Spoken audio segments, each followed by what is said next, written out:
Il y a 70 ans, jour pour jour, les Françaises votaient pour la première fois le 29 avril 1945. Elles glissaient leur tout premier bulletin dans l'urne. Pascal Justice et Loïc Lemoine ont rencontré une ancienne résistante qui se souvient très bien de ce premier scrutin.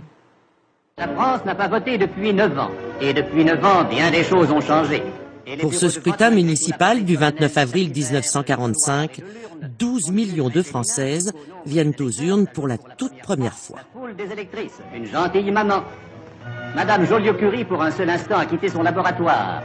Parmi elles, Rolande Trempé, professeure et militante communiste, qui aujourd'hui a presque 99 ans, se souvient.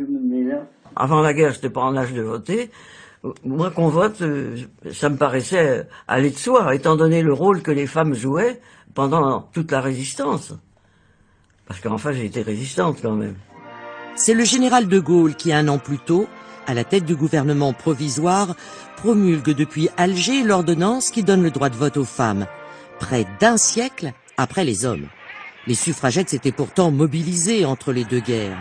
En 1936, elles perturbent le Grand Prix de Longchamp, comme l'avaient fait en 1913 les suffragettes britanniques sur le derby d'Epsom, au péril de leur vie, puisque l'une d'entre elles fut tuée par un cheval.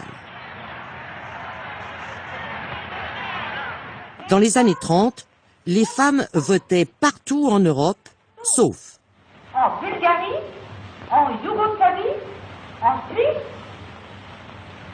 et en France. les députés avaient même adopté des projets de loi pour le vote des femmes, en vain, car toujours écartés par le Sénat, tenu par la gauche radicale socialiste. Mais ça, c'est le parti radical, ça.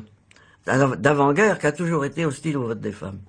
Parce qu'ils disaient, ils vont voter pour les curés, et que les curés, pour eux, ils étaient à droite, quoi. Hein, bon. Alors, étant donné la position qu'avait pris l'Église... Les femmes n'ont pas seulement obtenu le droit de vote, elles sont aussi éligibles.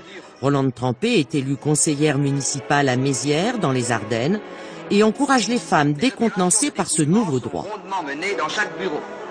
Elle me disait, mais qu'est-ce qu'il faut faire dans le ménage? Je leur disais, c'est à vous de discuter avec le mari. Et longtemps encore après, les hommes prenaient le bulletin de vote des femmes et essayaient d'aller voter à leur place. Moi, je l'ai vu personnellement. Ces femmes, moi, je leur disais, c'est vous qui devez voter, c'est pas votre mari. Est-ce que ça vous intéresse, mademoiselle? Mais certainement, madame. Voter, être élu, un droit que les femmes françaises revendiquaient déjà en 1914.